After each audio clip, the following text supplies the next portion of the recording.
আদালতের নির্দেশ মেনে এবার দাগিদের তালিকা প্রকাশ, পূর্ণাঙ্গ তালিকা প্রকাশ করল স্কুল সার্ভিস কমিশন। আদালতের নির্দেশ মেনে দাগিদের তালিকা প্রকাশ, পূর্ণাঙ্গ তালিকা প্রকাশ স্কুল সার্ভিস কমিশনের।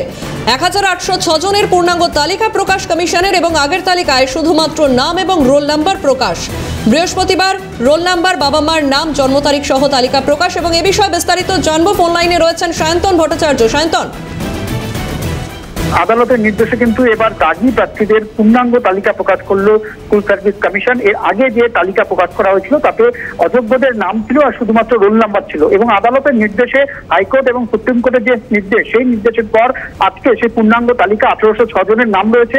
সেই তালিকায় দেখা যাচ্ছে যে প্রার্থীর নাম রয়েছে, বাবার নাম, জন্ম তারিখ সহ একাধিক তথ্য রয়েছে। কিন্তু এখানেও একটা প্রশ্ন থেকে যাচ্ছে, স্কুল সার্ভিস কমিশনের দেওয়া যে তালিকা, সেই তালিকায় কিন্তু কোন স্কুলে সেই দাগি বা অযোগ্য চাকরি প্রার্থী তিনি চাকরি করছিলেন সেই স্কুলের নাম কিন্তু নেই। পাশাপাশি তিনি কোন ক্যাটাগরিতে বিলং করেন, তিনি ওবিসি, এসসি, এসটি নাকি জেনারেল, সেই তথ্য কিন্তু নেই।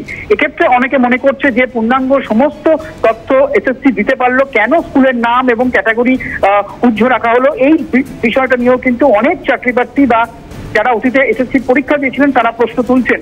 অবশেষে কিন্তু 1806 জনের যে নামের তালিকা, সেই নামের তালিকায় একাধিক তথ্য দিয়ে কিন্তু সেই তালিকা আজকেই কিছুক্ষণ আগে প্রকাশ করে দেওয়া হয়েছে।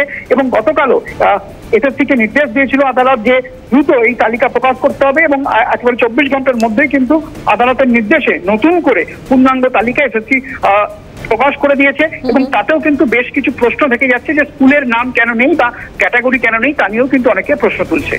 বেশ, ধন্যবাদ সায়ন্তন। ফোন লাইনে ছিলেন আমাদের প্রতিনিধি সায়ন্তন ভট্টাচার্য। কি বলছেন আইনজীবী, শুনবো। বলা হয়েছিল যে 2025 সালে 1911-12 যে পরীক্ষা হয়েছিল তার ওয়েমার পাবলিশ করতে হবে, কারণ আমরা দেখেছি এর আগের বার ওয়েমারে কি করে কারচুপি করা হয়েছিল।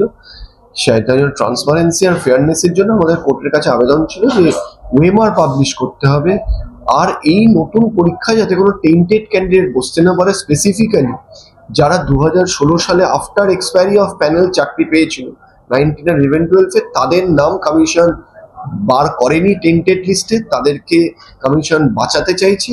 আমরা সেই মর্মে মামলা করেছিলাম যে আফটার এক্সপায়ারি অফ প্যানেল যারা চাকরি পেয়েছে তাদের নামও টেন্টেড লিস্টে ঢোকাতে হবে এবং তাদের ক্যান্ডিডেটদের 2025-এর এক্সামিনেশনে বাতিল করতে হবে। সেই মর্মে আজকে মহামান্য বিচারপতি অর্ডার দিয়েছে যে ইমিডিয়েটলি ওয়েমার পাবলিশ করতে হবে 2025 সালে 9, 10, 11, 12, এবং 2016 সালে এক্সপায়ারি অফ প্যানেলের পরে যারা যারা চাকরি পেয়েছে তাদের পুরো তালিকা কোর্টে প্রকাশ করতে হবে। আইনজীবীদের তরফ থেকে কি বলা হচ্ছে, আইনজীবী মহলের কি বক্তব্য? ফোন লাইনে কথা বলেছিলাম, আমরা শুনবো। তাও নিয়োগ স্বচ্ছতার সাথে করতে পারছে না, তা আবার আজকে পুলিশও স্পষ্ট হয়ে গেল। নতুন করে যে প্রসেস শুরু হয়েছে তাতেও যে কোর্ট ইন্টারভেন করতে বাধ্য হচ্ছেন, আদালত হস্তক্ষেপ করতে বাধ্য হচ্ছে, এর থেকে দুটো জিনিস পরিষ্কার। এক, যে রাজ্য সরকার কোনো শিক্ষা গ্রহণ করেনি। আগের যে দুর্নীতি হয়েছে, যে দুর্নীতি ধরা পড়েছে, তার থেকে রাজ্য সরকার কোনো শিক্ষা গ্রহণ করেনি। দুই, রাজ্যের সরকার জেনে বুঝে যে কোনো নিয়োগ প্রক্রিয়ায় গাফিলতি রেখে দিতে চাইছে, যাতে আদালত তাতে ইন্টারভেন করে এবং রাজ্য সরকারকে যাতে না চাকরি দিতে হয়। আসলে গোটা রাজ্যের সরকার এবং এসএসসি সব মিলিয়ে গোটা শিক্ষা ব্যবস্থাকে কার্যত রাস্তায় নামিয়ে দিয়েছে।